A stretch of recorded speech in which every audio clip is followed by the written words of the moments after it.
This story is titled, I Caught My Brother in Bed with My Fiancée. My family forgave them and tried to reconcile us. So I disappeared, but now they are begging after a karma that hit them hard. Hey everyone.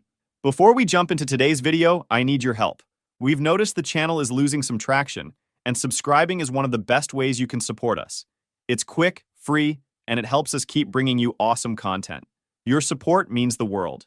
Let's keep this channel growing together. Thanks so much. Now let's start the video. This is a throwaway account disclaimer. Never thought I'd be one of those guys posting their life story on Reddit, but here we are. Fair warning, this is gonna be a long one, and yeah, it's pretty fucked up. I, 25 male, grew up in Colorado in what looked like your typical middle-class family from the outside. But man, the dynamics in that house were something else. My brother Mike, 24 male, was mom's golden child since basically forever. You know those kids who can literally take a shit on the carpet and their mom would find a way to praise them for their creativity? That was Mike. While I was busting my ass working construction with my uncle during summers, starting at 16 BTW, Mike got to focus on his artistic side, which basically meant smoking weed in the basement and trying to become a YouTuber. Mom always had these perfectly crafted excuses ready. He's just finding himself, or he's sensitive, he needs time to figure things out. Meanwhile, if I came home tired from a 12-hour shift and didn't immediately jump up to help with dishes, I was becoming lazy and needed to learn responsibility. Don't get me wrong, I was still your typical suburban kid in most ways. Played football in high school, made it to state finals my senior year. Would have won too if our quarterback hadn't fucked up his ankle in the third quarter. Spent weekends working on cars with my dad in the garage. Probably the only time I got to escape mom's constant comparisons between me and Mike. My sister Emma, 22 female, was the smart one, always had her nose in a book. She was dad's favorite, but not in the weird way Mike was mom's golden child. More like they just understood each other better. She'd help him with crossword puzzles while I worked on cars with him. It was a good balance, you know? College was where I really started to pull ahead of Mike, though mom would never admit it. I busted my ass through civil engineering at Colorado State, working construction on weekends to avoid student loans. Meanwhile, Mike dropped out of community college after 2 semesters, because the system was too restrictive for his creative spirit, or whatever bullshit excuse mom bought that week. But I was making it work, got decent grades, had good friends, and even landed a solid job at one of the bigger commercial construction companies right after graduation. The pay wasn't amazing at first, but I was making good money for my age, especially in Colorado. Plus, I got to work on actual buildings instead of being stuck behind a desk all day. That's where I met Rachel. She was doing her student teaching at the elementary school next to one of our job sites. Used to see her during lunch breaks, sitting outside with her kids during recess. One day, some kid's ball rolled over to our site, and I brought it back. We got talking, and man, I really thought she was different, you know? She was studying to be a teacher, loved kids, came from a good family. Basically everything I thought I wanted. Mom absolutely loved her from day one, which should have been my first red flag looking back. Always inviting her over for family dinners. Even when I was working late at the site, she and Mike would spend hours talking about movies and music while I was busting my ass trying to build us a future. It's so nice that you and Mike get along so well, Mom would say, beaming like she'd personally arranged it or something. After 3 years together, I proposed last December. Had it all planned out, took her to this spot up in the mountains where we had our first real date, got down on one knee in the snow, the whole 9 yards. She said yes, and I really thought I had it all figured out. We even put a down payment on this nice little house near my parents' place. Rachel talked about wanting at least 3 kids, said she wanted to raise them close to family. Your mom's going to be such an amazing grandmother, she used to say. Fucking hell, the signs were all there, weren't they? Looking back now, I can see all the red flags I missed. How she'd always find excuses to hang out at my parents' place when I was working weekends. How she and Mike had all these inside jokes I wasn't part of. How mom would sometimes make these weird comments about how alike they were, or how they just get each other on a different level. But you know how it is. You never want to believe the people closest to you could betray you like that. I remember this one time, about a month before everything went to shit, we were all having dinner at my parents' place. Rachel was telling this story about something that happened at school, and Mike finished her sentence perfectly. They both laughed like it was the most natural thing in the world, while mom sat there with this weird, satisfied smile on her face. Dad and Emma exchanged this look across the table, but I was too busy thinking about work to notice what it meant. God, I was fucking blind. Now here's where everything goes to shit. It was a Tuesday in April. Remember that specifically because we were supposed to pour concrete for this new office building's foundation? But the supplier fucked up the delivery schedule. My foreman told me to take the afternoon off since we couldn't do anything until the next day. Normally, I would have stayed and caught up on paperwork, but I thought, hey, maybe I'll surprise Rachel for lunch. She was always saying how I worked too much. Drove home around 1 p.m., saw Mike's beat-up Jeep in our driveway. That piece of shit car that Mom and Dad bought him for his 21st birthday, even though he'd already totaled 2 other vehicles. Should have known something was up right then. He was supposed to be at his part-time job at the music store, his latest career path that Mom was subsidizing. But I figured maybe he was on lunch break too, coming to tell Rachel about his latest brilliant business idea or whatever. The front door was unlocked. Could hear music coming from upstairs. All of Me by John Legend. Rachel and I's engagement song. Fucking ironic, right? There were clothes scattered up the stairs. His ratty band t-shirt, her teacher sweater. You know that moment in movies where everything goes quiet and time slows down? That's exactly what happened. I stood there staring at that sweater, the one I'd gotten her for Christmas, lying there on our stairs like a fucking neon sign pointing to what was happening in our bedroom. I'm not going to describe what I saw when I opened that door. You can figure it out. But here's the part that really fucks with me. They didn't even notice me at first. Just kept going like they were in their own little world. When they finally saw me, Mike actually had the balls to say, "Oh shit, bro." Like he'd just spilled a beer on my couch or something. Rachel started crying immediately, pulling sheets around herself, saying, oh God," over and over like a broken record. Mike just sat there looking at me with this weird mix of guilt and, I don't know, relief? Like he was almost glad it was finally out in the open. I didn't say anything. Didn't scream, didn't throw punches, though God knows I wanted to. Just turned around, walked downstairs, and sat in my truck for about an hour. They both came out eventually, Mike practically running to his Jeep, Rachel standing on our front porch in her robe, mascara running down her face. I waited until Mike left, then went back inside. How long? That's all I asked. She tried to dodge the question at first, talking about how things just happened and how she never meant to hurt me. But I just kept asking, how long? Finally, she broke. 2 years. 2 fucking years. Since right after I started taking weekend shifts to save for her ring, all those Saturdays I spent working overtime, thinking I was building our future, she was with him. Every time she said she had to grade papers or work on lesson plans, she was with him. When she went to my parents' house to help Mom with gardening, yeah, you guessed it. The worst part? She actually tried to explain herself. Sat there on our couch, the couch I'd spent 3 paychecks on because she said it would be perfect for our future family, and told me how she'd developed feelings for Mike over time, how they had this deep connection through music and art that she and I never had, how she still loved me, but was in love with him. I told her she had until the end of the day to get her stuff and get out. She started crying again, saying she needed more time, that we should talk about this. I just walked out, drove to Home Depot, and bought new locks. By the time I got back, she was gone, but she'd left a note. Still have it somewhere. 5 pages of handwritten bullshit about how sorry she was, how she never planned for this to happen, how Mike made her feel understood, in a way I never did. Called my boss, told him I needed a few days off, spent the next 48 hours changing every password I had, bank accounts, social media, everything. Blocked both their numbers. The only reason I even knew what happened next is because Emma told me later. Apparently, Rachel went straight to my parents' house, found Mom in the garden, of fucking course, and broke down crying, confessing everything. And what does my mother do? Hugs her, tells her everything happens for a reason, and that maybe this is for the best. Even made her stay for dinner. My mother made my fiancé dinner the same day she caught her cheating with my brother. Mike showed up too, probably after Rachel called him. Had this whole speech ready about how they didn't choose this, how love just happens, how they wanted to tell me but didn't know how. Mom sat there nodding along like this was some fucking Hallmark movie about star-crossed lovers. Dad just stared at his plate while Emma stormed out. Rachel moved in with her parents initially, but within a week, she was spending every night at my parents' house, in my old room, with my brother. And Mom was just okay with it, actually seemed happy about it. Later found out she'd been encouraging them, telling Mike how Rachel was more his type, and telling Rachel how alike they were. The next few days are kind of a blur. I remember Emma coming over with pizza, sitting with me while I alternated between rage and just emptiness. She told me Mom was already talking about when things settle down and how we'll all laugh about this someday. Yeah, right. That weekend, I got an email from Rachel asking to talk about splitting up our shared stuff. told her to take whatever she wanted. I didn't want anything that reminded me of her anyway. She took most of the furniture, including that fucking couch. Left me with an empty apartment and an engagement ring I'm still paying off. So after the initial discovery and Rachel moving out, that's when the real mindfuck started.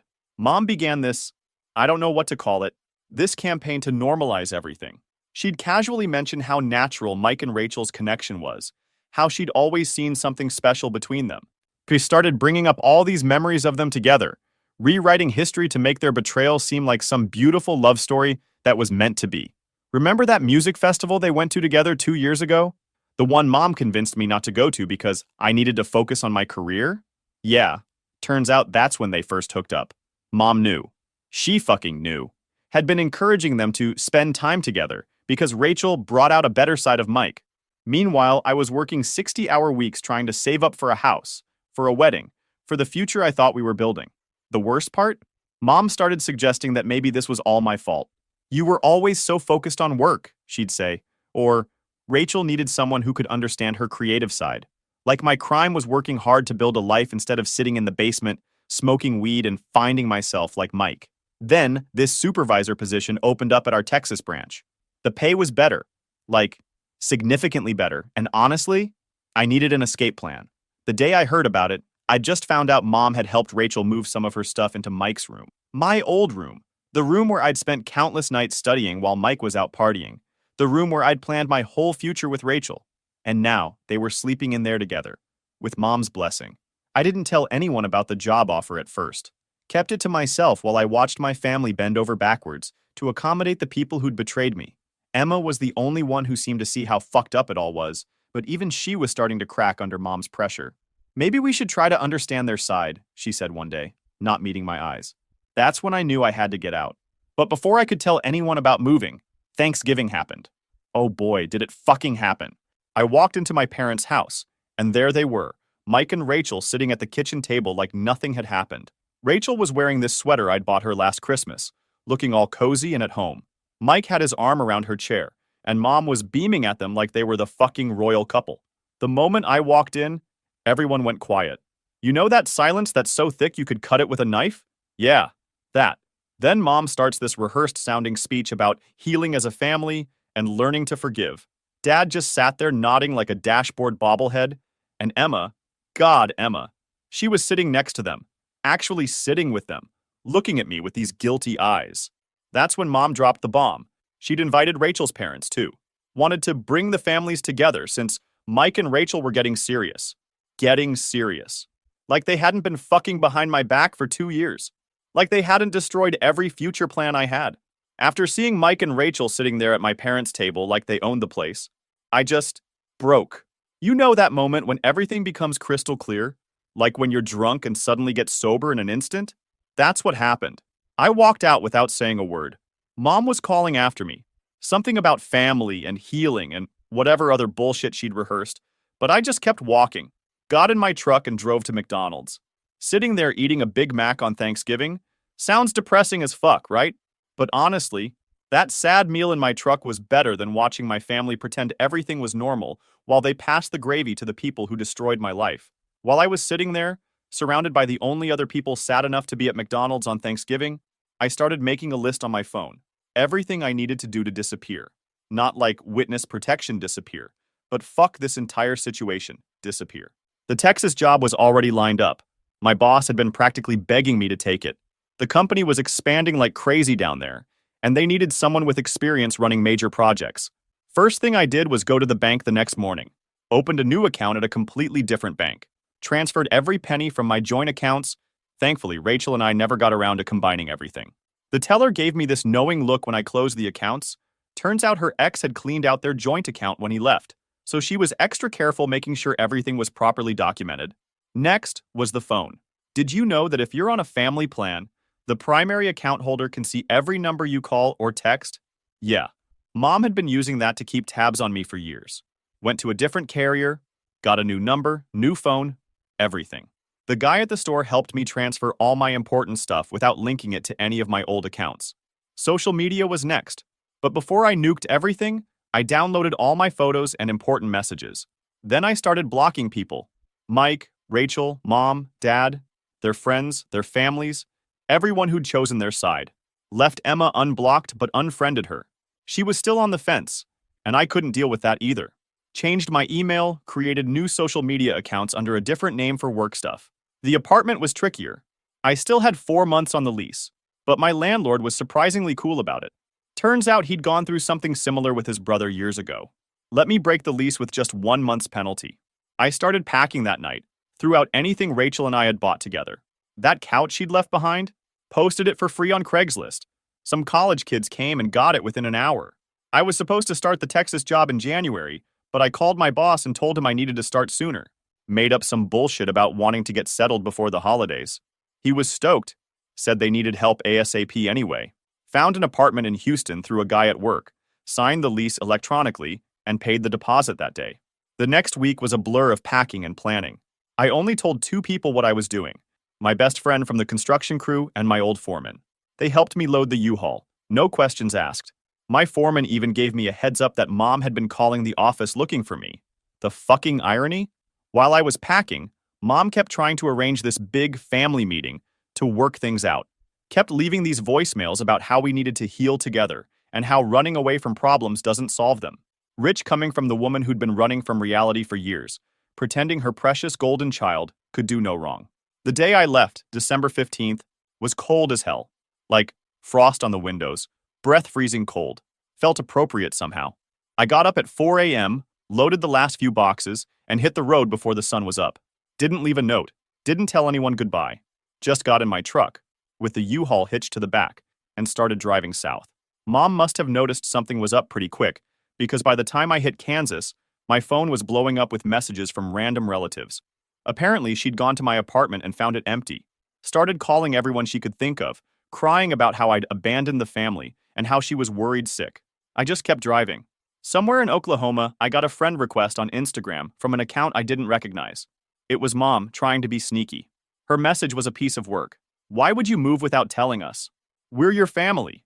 We miss you and need you home for the holidays. We can work through this together. I replied with the most satisfying message I've ever written. You only have 1 son left. I'm not part of that family anymore. Then I blocked her new account and kept driving. Hit Texas that night, checked into a hotel because I was too tired to deal with the apartment. Laid there in that generic hotel room, staring at the ceiling. And you know what? For the first time in months, I actually slept through the night. No stress dreams, no waking up angry, just peace. Found out later that Mom had a complete meltdown when she read my message. Started calling everyone in the family, crying about how her baby boy was making rash decisions and how she'd failed as a mother. Yeah, no shit you failed, Mom. Just not in the way you think. So there I was in Texas, actually starting to build a decent life for myself. Got promoted to project manager within 3 months. Turns out when you're not dealing with constant family drama, you can actually focus on work. Bought myself a new F-150, the kind Mike always wanted but couldn't afford because artists don't care about material things. Started training MMA at this local gym, figured I needed a healthy way to deal with all the anger, and was finally sleeping through the night without waking up wanting to punch walls. Then it happened. It was a Wednesday in January when I got the call. I was on site, reviewing plans with my foreman when my phone buzzed. Didn't recognize the number, but it had a Colorado area code. Almost didn't answer it. Kind of wish I hadn't. It was my Aunt Susan, Mom's sister, the only reasonable one in the family. She was crying, which immediately set off alarm bells because Aunt Susan never cries. Said Mom had been diagnosed with stage 4 breast cancer. Terminal. 3 months to live, maybe less. Said Mom was asking for me, wanted to make peace before, I sat there in my truck for an hour after that call, just staring at nothing. Called my boss, told him I needed a few days, booked a flight back to Colorado for the next morning, even packed a fucking suit because I thought, well, you know what I thought. The whole flight back, I was thinking about Mom. Yeah, she'd fucked up royally with the whole Mike and Rachel situation, but she was still my mother. Started remembering all the good times, her coming to my football games, making my favorite meals when I was sick, teaching me how to drive in that old Subaru. By the time the plane landed, I'd convinced myself that maybe this was a sign. Maybe we could fix things before it was too late. Aunt Susan picked me up at the airport. Should have noticed something was off when she wouldn't look me in the eye. Said Mom was at home, wanted to see me right away. I walked into that house, the house I grew up in, the house I hadn't set foot in since Thanksgiving. And there they all were, Mom, Dad, Mike, Rachel, Emma, even Rachel's parents. No hospital bed, no medical equipment. Mom looking healthy as ever in her favorite gardening sweater. The silence was deafening. Mom started crying, her fake crying, the kind where she makes sure everyone can see her tears, saying how she had to do something to get me home, how she couldn't bear to have her family torn apart.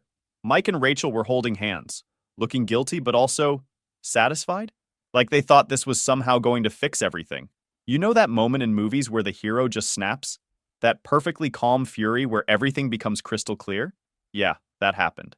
I looked at my mother, really looked at her, and saw her for what she was. This manipulative, toxic woman who'd spent my entire life enabling one son while destroying the other. You faked having cancer. I said it so quietly that they had to lean in to hear me. You faked having terminal cancer to manipulate me into coming back. Mom tried to justify it. Started talking about how desperate times call for desperate measures, and how a mother will do anything to keep her family together. Rachel actually nodded along, like this was somehow reasonable behavior. Mike just stared at the floor, probably thinking about how he could turn this into material for his shitty poetry. Dad finally spoke up, trying to play peacemaker like always. Son, your mother just wants to fix things. We all miss you. Mike and Rachel are engaged now, and we need to find a way to be a family again. That's when I lost it. Not violently. I was past that. Just started laughing. Couldn't stop. Here was my family, who'd betrayed me in every way possible, who'd lied about fucking cancer, sitting there expecting me to just fall in line with their delusion. I looked at each of them in turn. You know what the funny thing is? I actually felt guilty. On the plane, I was thinking about all the good memories, wondering if I'd been too harsh. But this? I gestured around the room. This is actually a gift, because now I know with absolute certainty that I made the right choice cutting you all out of my life. Mom started wailing, her real crying this time, the ugly kind she usually keeps private because it ruins her makeup. Mike stood up, probably to try some brotherly bullshit, but I just held up my hand. The only reason I came back was because I thought my mother was dying. Congratulations, Mom. You just killed any chance of ever having a relationship with me again. Turned around and walked out. Could hear them calling after me, Mom's cries getting more hysterical by the second. Rachel actually tried to follow me, saying something about understanding my pain. I just kept walking. Aunt Susan was waiting in her car, crying for real this time. Turns out Mom had manipulated her too. Told her I was suicidal and needed an intervention. Said the cancer story was the only way to get me home. Classic Mom. Using everyone's emotions against them. Got an Uber to the airport. Caught the next flight back to Texas. Blocked every Colorado number in my phone except Aunt Susan's. She'd earned the right to stay connected after exposing Mom's manipulation. After the cancer stunt, I threw myself into work and building my new life in Texas. Started dating Sarah, this awesome girl I met at my MMA gym. She was different from Rachel in every way. Independent, straightforward, zero interest in playing family politics. She'd heard bits and pieces of my story through mutual friends, but never pushed me to talk about it. Just accepted me as I was, baggage and all. Things with Sarah were going great. She was a trauma nurse, worked crazy hours like me, understood the value of hard work in a way Rachel never did. We'd been together almost a year when Christmas rolled around.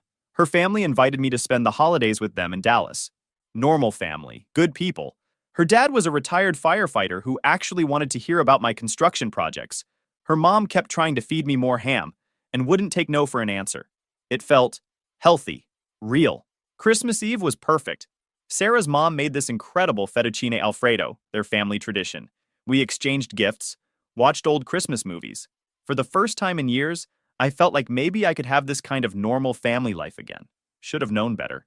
Christmas morning started out great too. More food, more presents, more of that warm family feeling I'd been missing. Then Sarah's mom mentioned they were expecting some family friends for dinner. I didn't think much of it at first. Even helped set up extra chairs in the dining room. The doorbell rang around 4 p.m. Sarah's mom went to answer it, and I heard them before I saw them. My mother's voice, trying to sound sweet and concerned like she always did when she had an audience.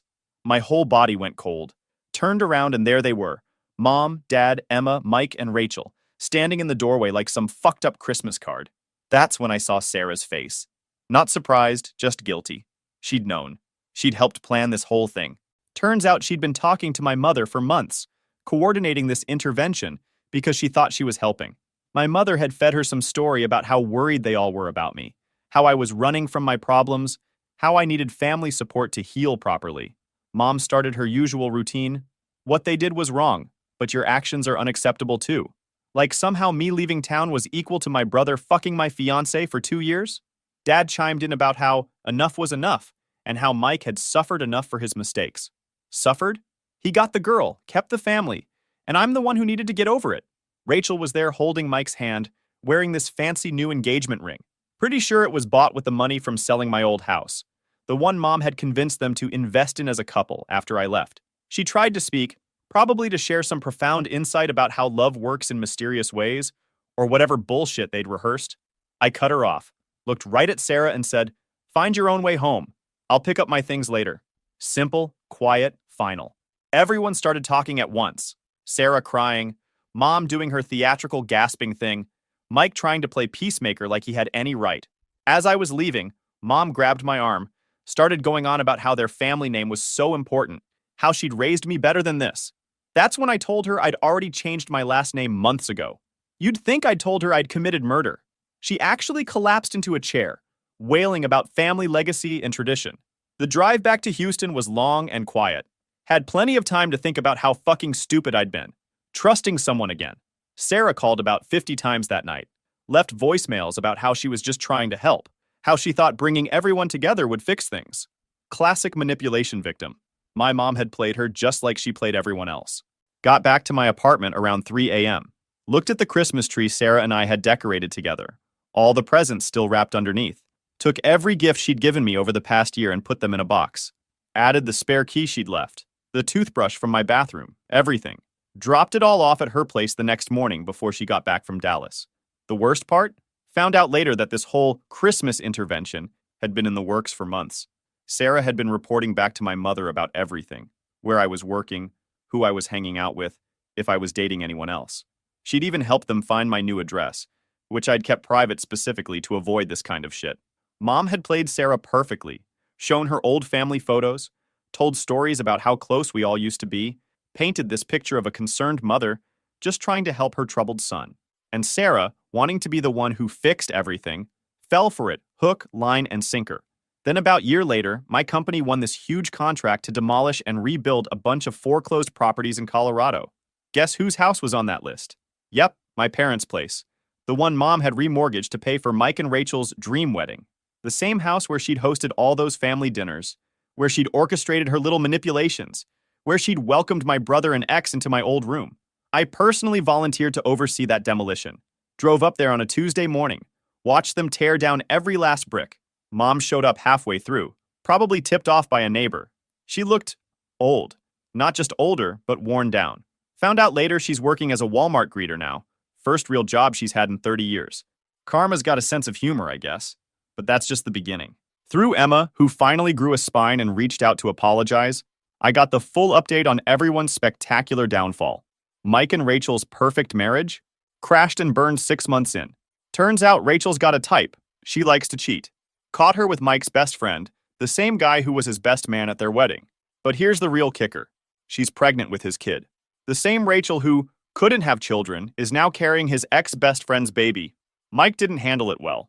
Started drinking heavily, lost his job at the music store after showing up drunk one too many times. He's living in Mom's basement now, in their crappy rental apartment, writing angsty songs about betrayal. The irony is completely lost on him. Mom and Dad finally separated. Turns out Mom had been lying about their finances for years, taking out credit cards in Dad's name to fund Mike's projects and the wedding. Dad found out when they tried to refinance the house, and the bank laughed them out. He's living with my aunt now, finally started therapy, and actually called to apologize. Said he should have stood up to Mom years ago. Rachel's teaching career? Over. Word got around about her history of sleeping with her students' relatives. Yeah, turns out Mike wasn't the first. And no school district will touch her now. She's working at a call center, living with her new baby daddy in some rundown apartment complex. Her parents, who were so understanding about her following her heart with Mike, won't even speak to her now. As for me, life's actually pretty good. Met this amazing woman named Molly at the grocery store about a year ago. She's nothing like Rachel or Sarah. She's direct, honest, and actually has a moral compass. We moved in together 6 months ago, and she's pregnant with our first kid. When she found out, she made it clear she didn't want any contact with my family, even blocked them all on social media before I could ask. Mom somehow found out about the baby, small town gossip never dies, and sent me a box of my old baby things with this long letter about family legacy and second chances. The baby stuff was mine, so I kept it, but the letter went straight in the trash. She even tried creating new social media accounts to reach me, posting about how much she misses her firstborn and how a child needs their grandmother. Blocked every single account. Emma's getting married next month.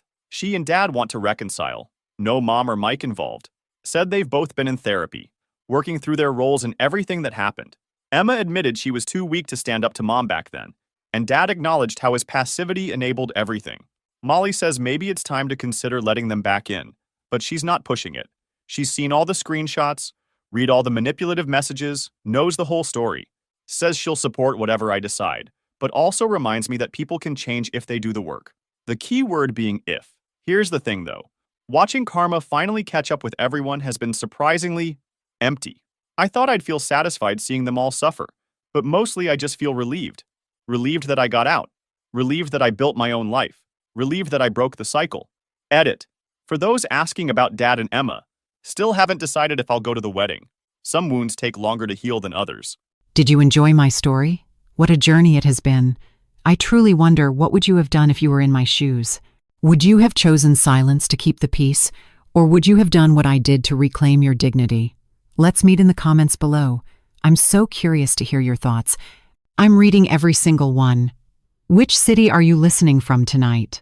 If my story resonated with you, you can support me and help me bring more stories like this to the world by sending a super thanks.